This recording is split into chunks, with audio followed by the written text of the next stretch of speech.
The style of art that I have chosen is Lettrism.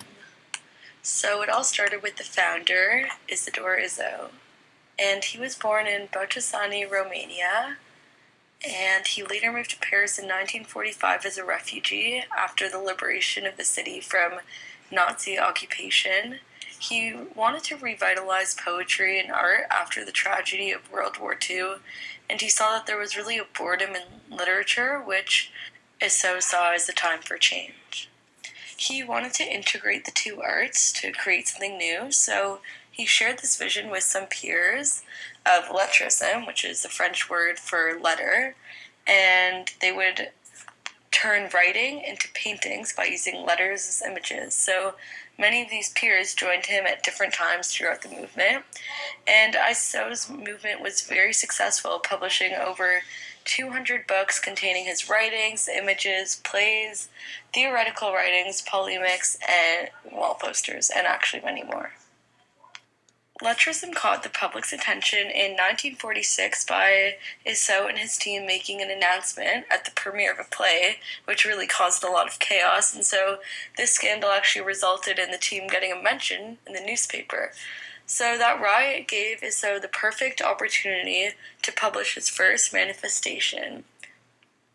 One published led to another, and Lettrism became one of the most prominent movements in the second half of the 20th century.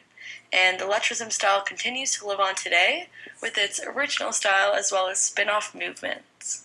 So a movement that many find most similar to Lettrism would be the Dada movement, and Izzo definitely did get inspiration from the movement, but I still find Lettrism to be different enough to be a completely separate movement. Although they do have some similarities, like using the text as images. So the Lettrists were strong believers that art should never be separated from life, so with each painting they transformed their lives into art and created art from their lives. Each painting was uniquely exquisite, telling a different story from one painting to the next. So with two paintings using the exact same alphabet, you would still end up with completely different results.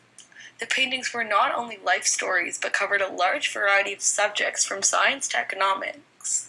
The paintings eventually expanded to hypergraphics, broadening to paintings with any alphabet, even invented ones, as opposed to solely the Latin alphabet. Each and every painting used many elements and principles of art effectively incorporated into the piece. These elements and principles allow for lots of individuality, especially if two artists were using the same alphabet or symbols. The artist's ideas are illustrated in a creative and original way, with however way they choose to apply the techniques. So the elements and principles that appear to be mandatorily used are line, space, color, and rhythm. It's evident that line must be used to create the letters and symbols, but besides the obvious, the artist uses a diversity of line thicknesses, showing contrast within the painting, from powerful, bold lines for emphasis to intricate, light lines for delicacy. Space is used uniquely, with commonly very little negative space, so some artists choose to have illustrations covering the page, which are identified by using different colors for the background and foreground, but still using letters or symbols for both of them. With this technique, color, value, and contrast play a vital role as the range of hues acts as guidance to the eye. Rhythm is also very significant, which is evident in every painting by the repetition of symbols and letters throughout the piece, which creates unity within the painting.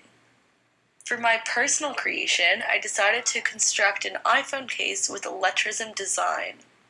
In addition, as opposed to a basic iPhone case with just any design, the case I created has headphones built in that can be removed for use whenever the consumer has the need for them.